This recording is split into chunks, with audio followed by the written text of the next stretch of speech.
Welcome back.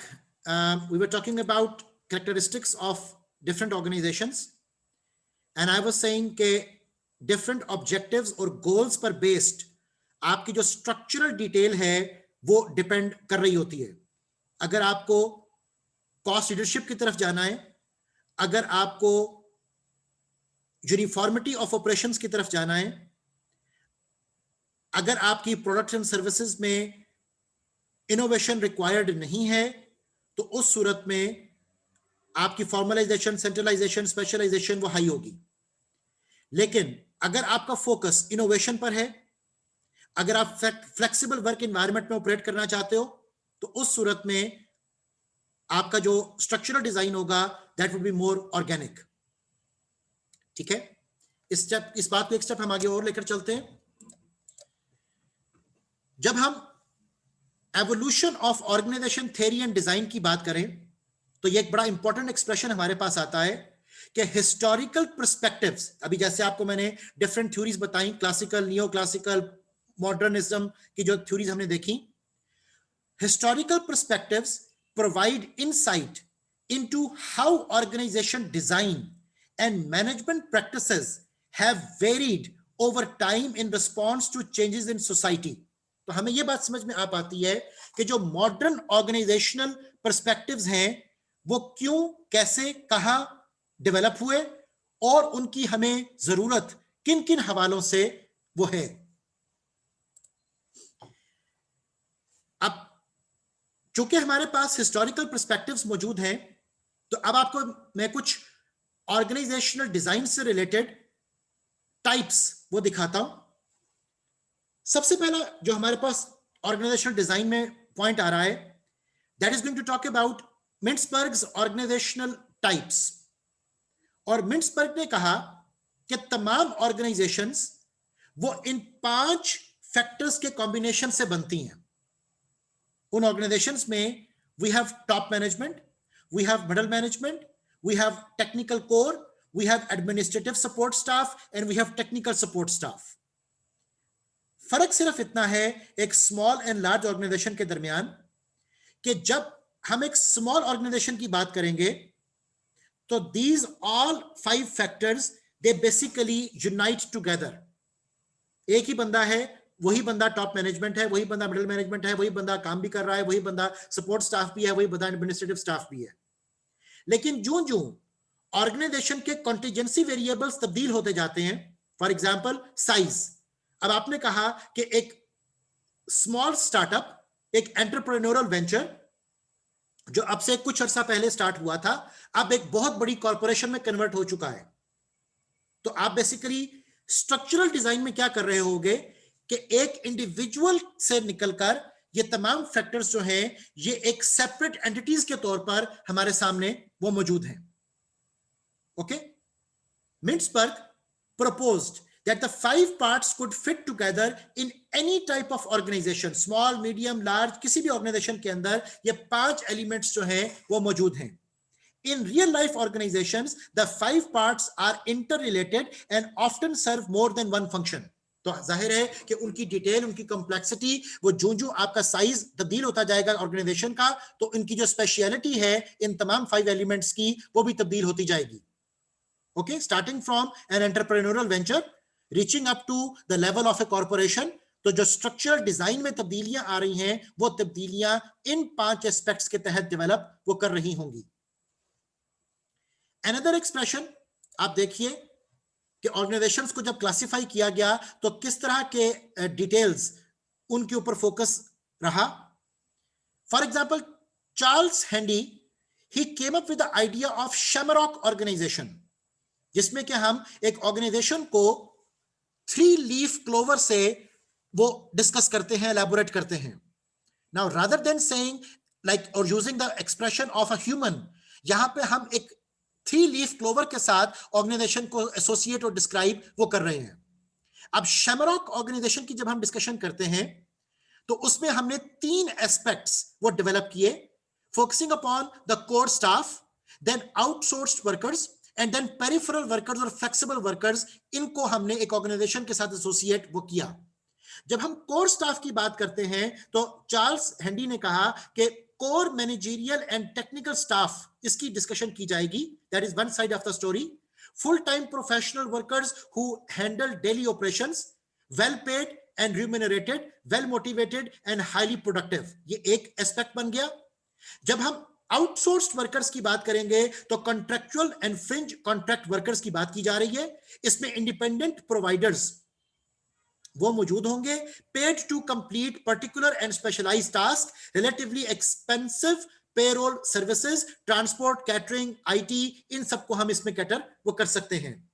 जब हम peripheral workers and flexible workers की बात करें तो उसमें कंटिंजेंट और फ्लेक्सिबल वर्कफोर्स की बात होगी, पार्ट टाइम, टेम्पररी और portfolio workers employed as needed, इस पे फोकस किया जाएगा। Paid by piece rate for short period called when the situation demands their labor, so इन सबको हम उस वक्त यूज करेंगे जब उनकी जरूरत होगी। इसके अलावा बाजुकात चार्ल्स हैंडी के मुताबिक जब हम शेमरॉक ऑर्गेनाइजेशन को एलैबोरेट करते हैं तो उसमें अ fourth leaf of the shamrock may exist consisting of consumers who do the work of the organization. For example, shoppers who bag their own groceries and purchasers of assembly it yourself furniture. जैसे हम वो IKEA की example discuss करते हैं, assembly yourself की वहां पर discussion है। बिल्कुल इसी तरह सपोजिटली आप एक brand new mobile phone purchase करते हो, तो ब्रांड न्यू मोबाइल फोन को परचेज करने के बाद आप जब उसको फर्स्ट टाइम बूट करोगे तो उसकी कॉन्फ़िगरेशन आप खुद करते हो, कंपनी करके नहीं भेजती। आप एक नया लैपटॉप परचेज करते हो, आप उसको फर्स्ट टाइम बूट करते हो तो उसके ड्राइवर इंस्टॉलेशन से लेकर उसकी जो कॉन्फ़िगरेशन है वो आप खुद करते हो, कंपनी करके नहीं भेजती। अब इस एक फैक्टर से जहां पर हम shoppers who bag their own groceries जैसे कॉन्सेप्ट्स लेकर आते हैं, कंपनीज ने millions and billions of dollars वो सेव कर लिए, अपना वर्किंग टाइम सेव कर लिया, अपनी असेंबली लाइन सेव कर ली और वो सारे का सारा बर्डन बड़ी खुशी से हैंडओवर कर दिया कंज्यूमर्स को। और कंज्यूमर्स को इस बात का अंदाजा ही नहीं हो रहा कि वो एक्चुअली ऑर्गेनाइजेशन के मेंबर के तौर पर वो सारा काम परफॉर्म कर रहे हैं। ओके, दे थिंक कि दिस इज कस्टमाइज्ड एनवायरनमेंट जिसको वो क्रिएट कर रहे हैं, एक्चुअली वो कस्टमाइज्ड एनवायरनमेंट नहीं है, वो तो इंस्टॉलेशन के बाद में भी की जा सकती थी। ओके, सो ये वो चीजें हैं डियर कि जिनको हम मोस्ट मॉडर्न कॉन्सेप्ट्स में अप्लाई करके भी देख सकते हैं कि शैमरॉक ऑर्गेनाइजेशनल स्ट्रक्चरल डिजाइन की जब आप बात करोगे तो किस तरह से the fourth leaf would be doing its role.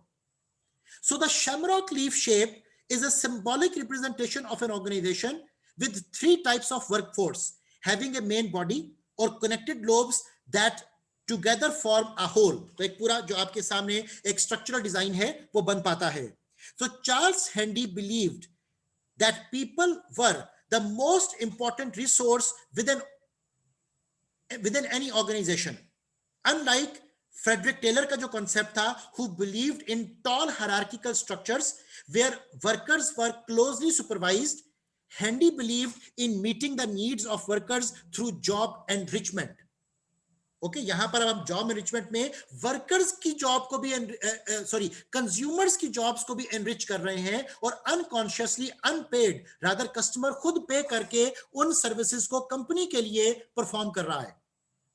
Okay, so organisation theory के स्कोप में now you could have imagined कि किस कदर डाइवर्सिफाइड कॉन्सेप्ट्स जो हैं वो डिस्कस किए जा सकते हैं, starting from the discussions related to the anthropomorphisation of the corporations.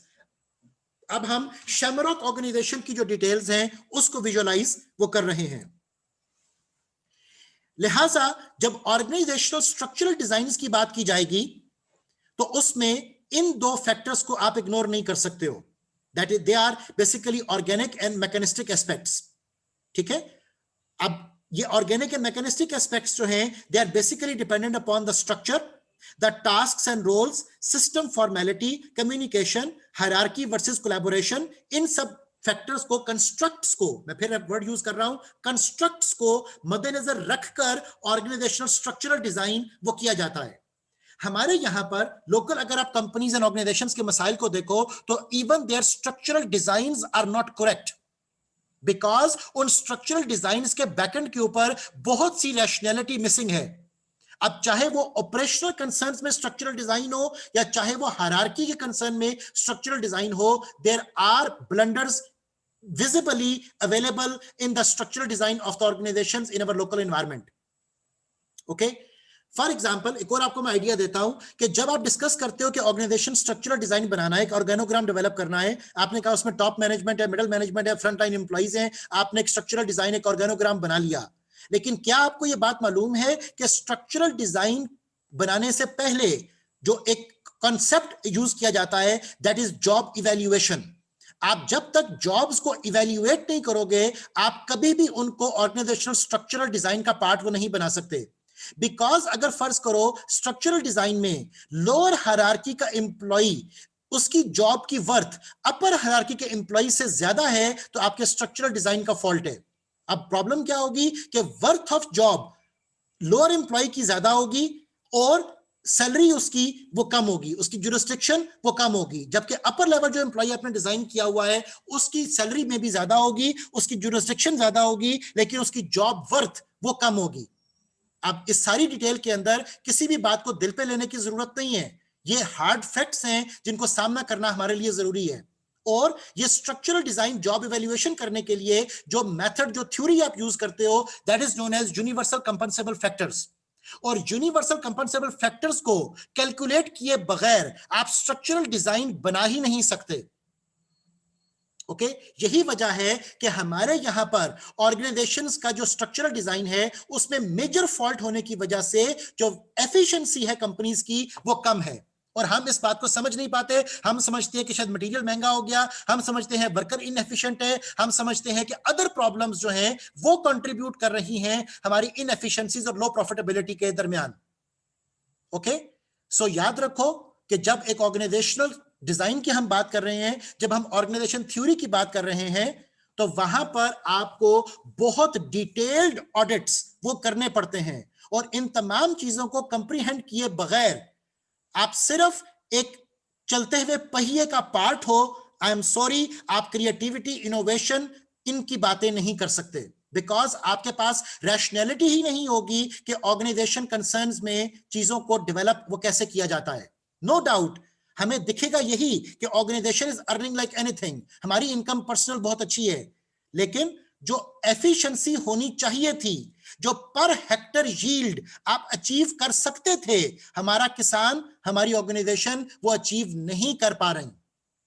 इन बातों को समझने की जरूरत है, रादर देन कि हम इन चीजों को किसी पर्सनल इंप्लीकेशंस के अंदर लेके जाकर खुद फ्रस्ट्रेशन का शिकार हो जाएं. सो ये तमाम रिसर्च, ये तमाम डिटेल्स, ये तमाम थ्योरीज आपको इसलिए डिस्कस की जाती हैं कि आपकी rationality should be different from the others. Quran Karim में इरशाद बारी ताला है कि क्या इल्म वाले और बगैर इल्म वाले बराबर हो सकते हैं, तो इसका जवाब यकीनन ये है कि नहीं.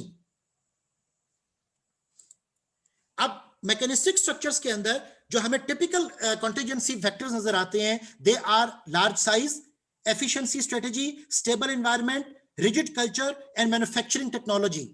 जबकि जब हम सर्विस कंसर्न्स की बात करें तो वहां पर small size, innovation strategy, changing environment, adaptive structure और सर्विस टेक्नोलॉजी जैसे फैक्टर्स जो हैं इनको फोकस वो किया जाएगा. अब मैकेनिस्टिक वर्सेस ऑर्गेनिक स्ट्रक्चर्स को देखिए कि हमारी ऑर्गेनाइजेशंस जो हैं, हम जब उनकी डिस्कशंस करेंगे तो कौन सा स्ट्रक्चर किस डिपार्टमेंट, कौन सा स्ट्रक्चर किस एसबीयू, स्ट्रेटेजिक बिजनेस यूनिट के लिए सूटेबल है. उसके कंसर्न में जब हम मैकेनिस्टिक स्ट्रक्चर्स की बात करते हैं तो इट इज सेड कि mechanistic structure exhibit managerial authority resting at the top and controlling the behaviour of subordinates. अब हमारी लोकल सेटअप जो है वो ज्यादातर 99% शायद मैकेनिस्टिकली डिजाइंड है. Close supervision of subordinate with tasks and roles clearly defined. तो नतीजा क्या निकलेगा, मैकेनिस्टिक स्ट्रक्चर डिजाइन करने से you would be losing the ability to go for creativity and innovation. तो आप मैक्सिमम क्रिएटिविटी एंड इनोवेशन भी करोगे तो वो कौन सी होगी, उसका हमने नाम अपनी थ्योरी में रखा हुआ है इमिटेशन स्ट्रेटेजी. तो आप इमिटेशन करोगे, you would not be there to come up with your own development. So an emphasis on strict discipline and order, mechanistic के केस में an example is McDonald's. Supervisors make all important decisions, employees are closely supervised and follow well-defined rules and standard operating procedures. Okay? जिसके बरक्स अगर हम organic structures की बात करें तो organic structure is basically talking about middle and first line managers are encouraged to take responsibility and quickly to act quickly to acquire scarce resources.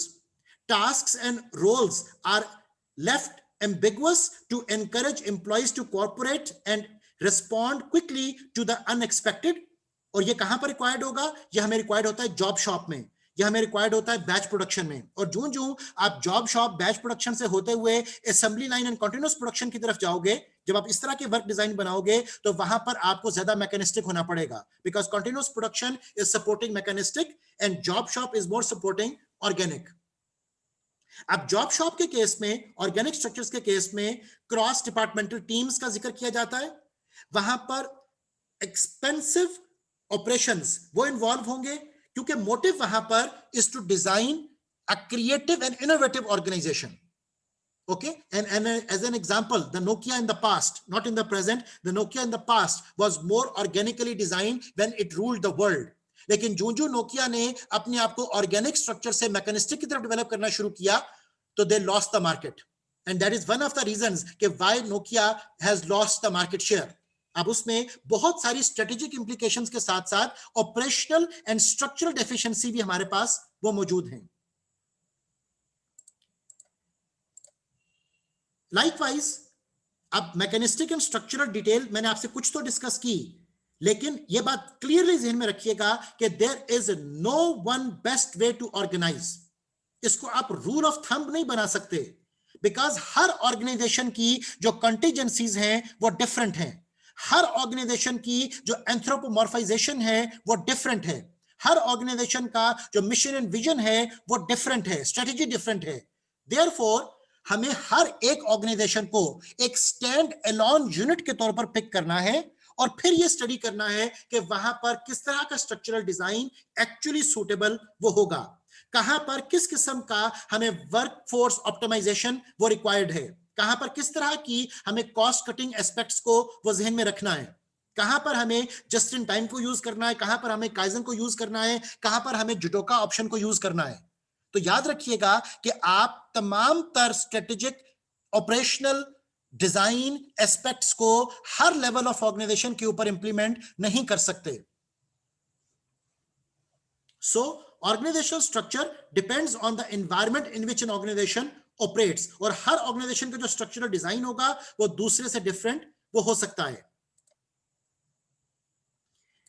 इसी context में अगर आप अपनी ऑर्गेनाइजेशंस को देखो तो आप अपने ऑडिट में इस बात को भी ध्यान में ला सकते हो कि वहां पर डिपार्टमेंटलाइजेशन कैसे की गई थी।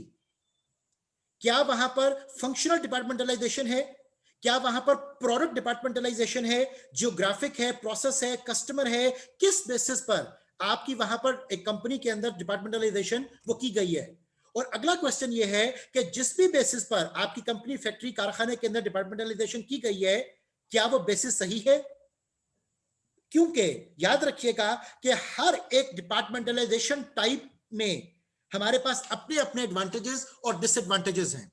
फंक्शनल के अपने एडवांटेजेस डिसएडवांटेजेस हैं, प्रोसेस के अपने हैं, कस्टमर के अपने हैं, प्रोडक्ट के अपने हैं, और जियोग्राफिकली डिजाइन ऑर्गेनाइजेशन के जो एडवांटेजेस एंड डिसएडवांटेजेस हैं वो डिफरेंट हैं। फॉर एग्जांपल, जब आप बात करो फंक्शनल की तो आपने अपनी ऑर्गेनाइजेशन को डिवाइड किया हुआ है engineering, accounting, manufacturing, human resource में। एडवांटेज क्या होगा? Efficiencies from putting together similar specialities, coordination with functional area, in depth specialization, ये एडवांटेज है।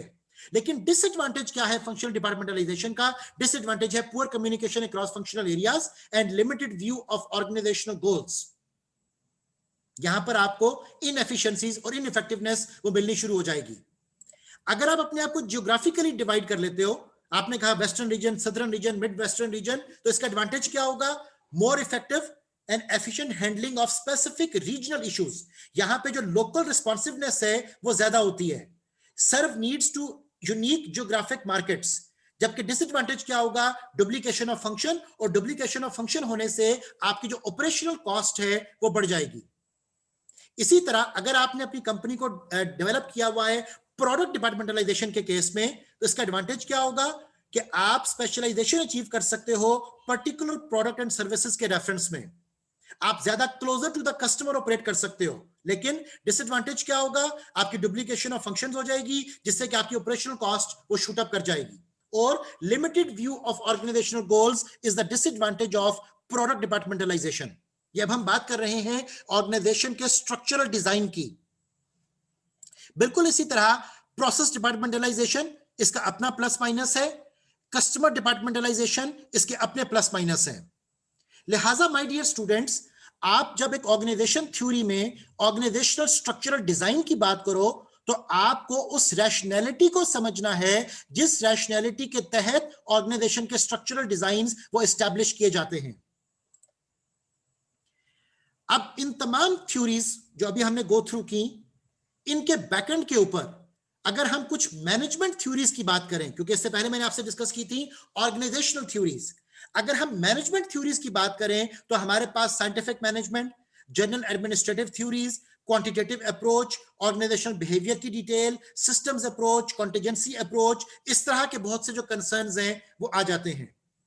अगर इनको हम एक जल्दी से गो थ्रू करें विद इन फ्यू मिनट्स, तो विल कम टू नो कि साइंटिफिक मैनेजमेंट में मेजर रोल हमारे पास आ रहा था फ्रेडरिक विंस्लो टेलर का।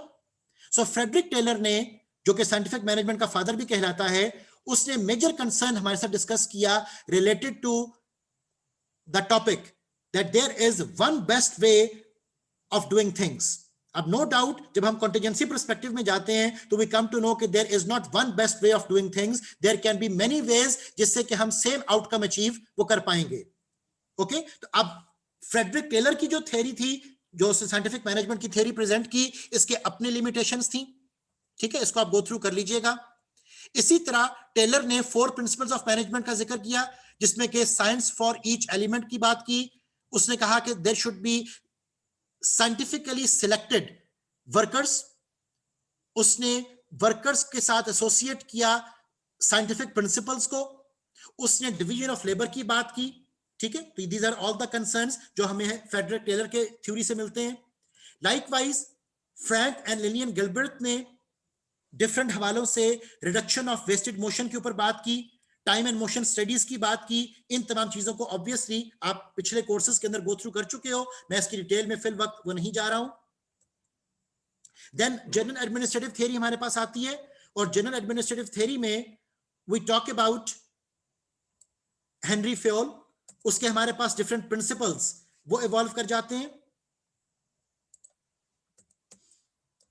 जिसमें कि हमारे पास हेनरी फ्योल से रिलेटेड जब हम मैनेजमेंट प्रैक्टिसेस की बात करेंगे तो उसके जो डिफरेंट 14 प्रिंसिपल्स थे, like division of work, authority, discipline, esprit de corps, initiative, equity, order, ये तमाम फैक्टर्स जो थे इनको हम इनकॉर्पोरेट करते हैं ऑर्गेनाइजेशनल फैसिलिटी के अंदर। और जब हम बात करें in relation with efficiency and effectiveness, तो रिमेंबर कि इसमें हम परसेंटेज सेट नहीं करते हैं कि which one is more important. Actually these two complement each other and both of them are equally important for the organization. इसी तरह वेबर, मैक्स वेबर, उसके हमारे पास मॉडल अवेलेबल हैं, जिसमें कि ब्यूरोक्रेसी को हम मेन डिस्कस करेंगे। अब ब्यूरोक्रेसी से रिलेटेड जब उसने डिस्कशन की तो he talked about division of labour, authority, hierarchy, formal selection, impersonality, career orientation. तो दीज वर द कंसर्न्स जिनको मैक्स वेबर ने अपने मॉडल में एलैबोरेट वो किया। क्वांटिटेटिव अप्रोचेस हमारे पास बहुत इंपॉर्टेंट है, और ऑर्गेनाइजेशन थ्योरी की डेवलपमेंट में ऑपरेशंस रिसर्च ये एक बहुत स्पेशलाइज्ड एरिया है, जिसकी के अपनी एक पूरी डिटेल और अपनी एक पूरी दुनिया है। सो ऑपरेशंस रिसर्च में हम बहुत से साइंटिफिक मैनेजमेंट के जो टूल्स एंड टेक्निक्स हैं उनको यूज करते हैं। ऑपरेशंस रिसर्च ज्यादा फोकस करती है मैथमेटिकल मॉडलिंग और स्टैटिस्टिकल मेथड्स के ऊपर, जैसा कि आपने क्रिटिकल पाथ मेथड थ्योरी को देखा होगा। आप क्रिटिकल पाथ मेथड थ्योरी जो कि प्रोजेक्ट मैनेजमेंट का पार्ट है, ये सारी की सारी डेवलप आपकी हुई थी from the world war II military logistics and quality control problems. Okay, so deterministic estimates, probabilistic estimates, ये तमाम चीजें जो एक्सप्रेशंस है प्रोजेक्ट मैनेजमेंट की, इनके पीछे जो मैथमेटिकल मॉडलिंग ऑपरेट करती है, ये तमाम वो चीजें हैं जिन्होंने ऑर्गेनाइजेशनल स्ट्रक्चरल डिजाइन में हमें हेल्प वो किया। सो स्टैट्स को ऑप्टिमाइजेशन के फैक्टर्स को वो हम यूज करते हैं. सो ये अब आपको मैं ऑर्गेनाइजेशन थ्योरी का एक और पर्सपेक्टिव दिखा रहा हूं जिसमें कि आपकी जो मॉडलिंग है of structural modelling, structural equation modelling, वो यूज की जाती है. सो इसी तरह ऑर्गेनाइजेशनल बिहेवियर में हमारे पास Robert Owen, Hugo Mintzberg, Mary Parker Follett, Chester Barnard, ये तमाम लोग अपना अपना कंट्रीब्यूशन लेकर आए और हर किसी ने मुख्तलिफ हवालों से ऑर्गेनाइजेशनल बिहेवियर की जो थ्योरी थी इन द ऑर्गेनाइजेशनल थ्योरी, उसके डेवलपमेंट के अंदर अपना पार्ट वो प्ले किया. लाइकवाइज ह्यूथ्रॉन, आपसे मैंने शुरू में डिस्कस किया था, इसकी मेन फाइंडिंग्स देख लीजिए कि जब 5 साल इन्वेस्टिगेशंस की गई 1929 तक और उसके बाद फिर एक्सटेंडेड पीरियड दिया गया 1932 तक, उसमें एक्सपेरिमेंटल फाइंडिंग्स में productivity unexpectedly increased under imposed adverse working conditions. ये बड़ा इंपॉर्टेंट फाइंडिंग थी. सेकेंड इंपॉर्टेंट फाइंडिंग थी the effect of incentive plans was less than expected. और अगर हम इसके रिसर्च कंक्लूजन्स पर जाएं तो social norms, work standards, attitudes more strongly influence individual output and work behaviour than do monetary incentives. तो ये आपका मेन रिसर्च कंक्लूजन था जो हमें ह्यूथ्रॉन स्टडीज से वो पहुंचा. अब डिफरेंट हवालों से मैं आपको निटी ग्रिटीज दिखा रहा हूं, मैं आपको डिफरेंट एंगल से ऑर्गेनाइजेशन थ्योरी के जो पर्सपेक्टिव्स हैं वो दिखा रहा हूं ताकि आप इस सब्जेक्ट डोमेन को समझ पाओ और ये जान पाओ कि अगर आपका इंटरेस्ट इस सब्जेक्ट डोमेन में डेवलप करता है तो organisational structural design, organisation theory building, organisational perspective में कौन कौन से इश्यूज हैं जिनको एड्रेस किया जाना जरूरी है. इसी के साथ साथ सिस्टम्स अप्रोच, इसके ऊपर बात की जा सकती है. Close system, open system, already हम इन पॉइंट्स को डिस्कस कर चुके हुए हैं. सिस्टम्स की जो इंप्लीकेशंस हैं हम उनको देखते हैं कि coordination of the organisation parts is essential for proper functioning of the entire organization. Decisions and actions taken in one area of the organization will have an impact and effect on other areas of the organization. जो typical हमारा norm है systems approach का और systems thinking का. इसी तरह organization are not self-contained. ये बड़ा इंपॉर्टेंट पॉइंट है. Organizations are not self-contained and therefore must adapt to change. जो एनवायरमेंट में रूनुमा हो रही होगी उस एनवायरमेंट में आने वाली तब्दीली के साथ अपने आप को अपडेट और अपग्रेड करना वो जरूरी है. अदरवाइज स्टैग्नेशन, अदरवाइज स्टेटस को that would be leaving you behind in the competitiveness और आपकी सस्टेनेबिलिटी वो चैलेंज हो जाएगी. Likewise moving towards the last part of our topic that is talking about contingency approach. और जब हम कंटीजेंसी फैक्टर्स की बात करते हैं तो size, organisational technology, environment, goals and strategy, culture and technology, ये तमाम वो चीजें हैं जो कि ऑर्गेनाइजेशनल थ्योरी के स्कोप में as contingency factors and variables वो काउंट की जाती हैं. और ये देखा जाता है कि इन तमाम कंटीजेंसीज की रोशनी में हमें किस तरह का स्ट्रक्चरल डिजाइन, किस तरह की ऑर्गेनाइजेशनल डेवलपमेंट उसकी जरूरत है. बिकॉज हमारा जो नेक्स्ट मॉड्यूल कवर होना है उसमें हम बात करेंगे ऑर्गेनाइजेशनल डेवलपमेंट की. तो जब तक आपको ऑर्गेनाइजेशनल बिहेवियर और ऑर्गेनाइजेशनल थ्योरी के पर्सपेक्टिव्स क्लियर नहीं होंगे, आप ऑर्गेनाइजेशनल डेवलपमेंट के ऊपर डिस्कशन वो नहीं कर पाओगे. दैट इज द रीजन कि मैंने बहुत सारे एस्पेक्ट्स को, टर्मिनोलॉजीज को आपके साथ इस सेशन में वो एलैबोरेट किया हुआ है. सो पॉपुलर कंटीजेंसी वेरिएबल्स, जैसे साइज की वो बात कर रहा है, तो जो जो कंपनी का साइज बड़ा होता जाएगा आपकी मजबूरी है कि आपने ऑर्गेनिक से मैकेनिस्टिक की तरफ डेवलप करना है.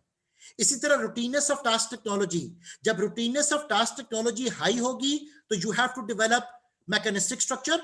जब रूटीननेस ऑफ टास्क टेक्नोलॉजी कम होगी तो you have to adopt the organic structure. इसी तरह एनवायरमेंटल अनसर्टेनिटी, इसी तरह इंडिविजुअल डिफरेंसेस के हवाले से, आपका टॉलरेंस टू एम्बिग्विटी, आपके कल्चरल मोटिव्स के हवाले से, आपकी ऑटोनॉमी के हवाले से डिफरेंट जो स्ट्रक्चरल इंप्लीकेशंस हैं वो डिस्कस की जाती हैं. अब इन तमाम बातों की रोशनी में ऑर्गेनाइजेशन थ्योरी को सर्टेन चैलेंजेस का सामना है.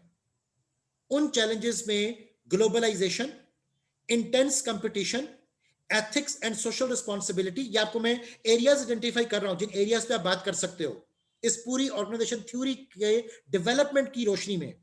इसी तरह स्पीड ऑफ रिस्पॉन्सिवनेस, जिसके तहत वो ग्लोबलाइजेशन, ग्लोकलाइजेशन, लोकलाइजेशन, आपकी transnational strategy, multinational strategy, multi domestic strategies, ये वाले एक्सप्रेशंस कोट किए जाते हैं।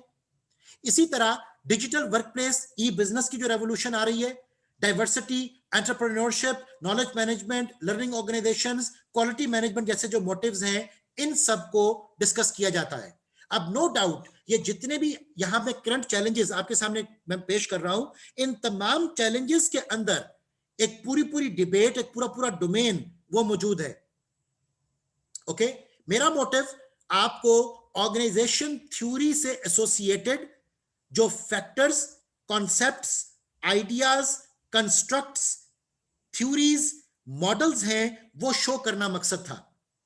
ठीक है, so organisation theory helps us explain, ये बॉटम लाइन आज के सेशन की मैं बयान कर रहा हूं। Organisation theory helps us explain what happened in the past as well as what may happen in the future so that we can manage organizations more effectively. Okay, ये हमारा मेन कंसर्न है जिसके लिए हमने इतने सारे variables, ideas, concepts, ontological investigations, epistemological concerns, हमने उन सबको गो थ्रू वो किया। अब करंट चैलेंजेस के हवाले से ग्लोबलाइजेशन, उसके बारे में बात की जा रही है। उसकी वजह से आपके जो डिफरेंट कल्चर्स में वेरिएशन है उसको अंडरस्टैंड करना है। आपको एंटी कैपिटलिस्टिक बैकलैश को समझना है। आपको हर कंट्री के अंदर जो जॉब करने का तरीकेकार है उसको समझना है। आपको मैनेजमेंट ओरिएंटेशंस को समझना है, जिसमें कि आपके मैनेजमेंट ओरिएंटेशंस के हवाले से एथनोसेंट्रिक, जियोसेंट्रिक, पॉलीसेंट्रिक, डिफरेंट तरह के ओरिएंटेशंस, डिफरेंट तरह के रीजन्स में अवेलेबल हैं। You need to look upon these, you need to focus upon कि आपको लो कॉस्ट लेबर चाहिए, आपको ग्लोबलाइजेशन में कहां पर आउटसोर्सिंग करनी है, इस तरह के टॉपिक्स पे बात की जा सकती है। एथिक्स, इसके ऊपर इंशाल्लाह हम एक पूरा मॉड्यूल करेंगे कि एथिकल कंसिडरेशंस उनको मद्देनजर रखा जाता है ऑर्गेनाइजेशन थ्योरी की डेवलपमेंट में। इसी तरह एथिकल डायलेमास क्या क्या हैं, कौन कौन से स्टेक होल्डर्स इफेक्ट कर रहे हैं, उन स्टेक होल्डर्स के इफेक्ट करने से ऑर्गेनाइजेशन के ऊपर क्या असरात मुरतब हो रहे हैं, एक्सटर्नल फैक्टर्स कौन कौन से हैं जो ऑर्गेनाइजेशन को इफेक्ट कर रहे हैं, ये तमाम चीजें हैं जो डिस्कस की जाती हैं। सो एथिक्स के कंसर्न में पॉसिबल अल्टरनेटिव्स आपके पास फिर क्या होंगे, आप डिसीजन मेकिंग कैसे करो, ये तमाम एरियाज आपका contribution in the body of knowledge वो रिक्वायर कर रहे हैं।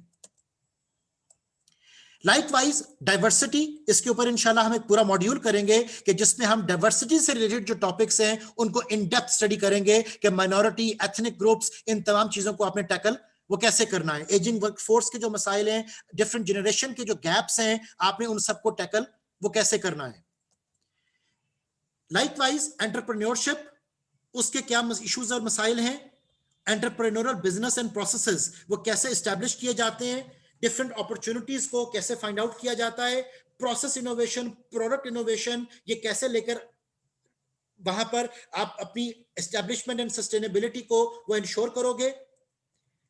ई बिजनेस, इसके ऊपर एक पूरा हम मॉड्यूल करेंगे इंशाल्लाह, जिसमें हम ई बिजनेस के एस्पेक्ट्स को, जो करंट चैलेंजेस हैं ऑर्गेनाइजेशन थ्योरी डेवलपमेंट के, will be talking about these.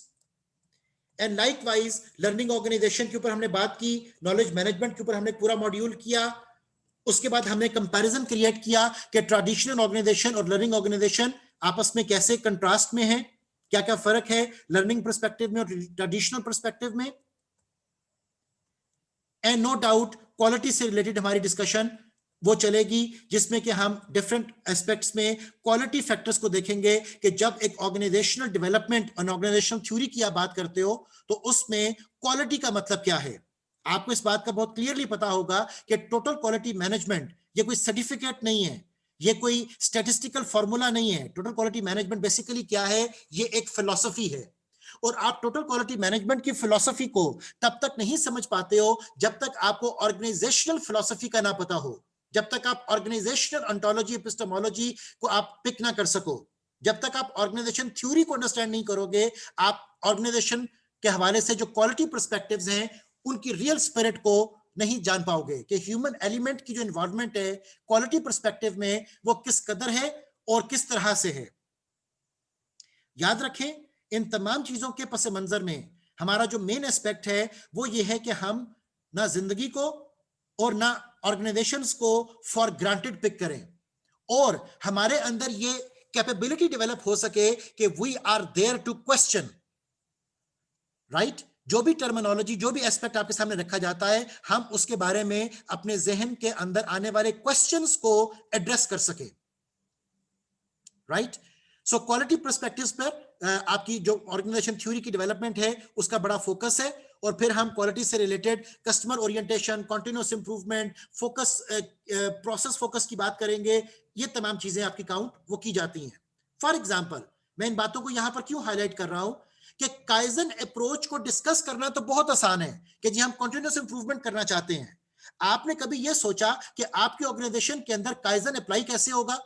आपने कभी यह सोचा कि काइजन से रिलेटेड 5 W's क्या हैं? कि काइजन से रिलेटेड, कंटिन्यूअस इंप्रूवमेंट से related what, when, where, why, how, आपने कभी इन चीजों को फॉर्मुलेट किया? आपने कभी यह सोचा कि what, when, where, how of kaizen को आप अपनी ऑर्गेनाइजेशनल स्ट्रक्चरल डिजाइन का पार्ट वो कैसे बनाओगे? तो इस तरह के कंसर्न्स हैं जो आपको हेल्प करते हैं थ्योरी डेवलपमेंट में, राइट? यहां पर हम अपना ये सेशन, ये मॉड्यूल ऑर्गेनाइजेशन थ्योरी का वो वाइंड अप कर रहे हैं। काइंडली नेक्स्ट जूम मीटिंग में ज्वाइन कीजिए, जहां पर आपको मैं जो लेटेस्ट कॉल फॉर पेपर्स हैं वो शो करूंगा। Thank you for today.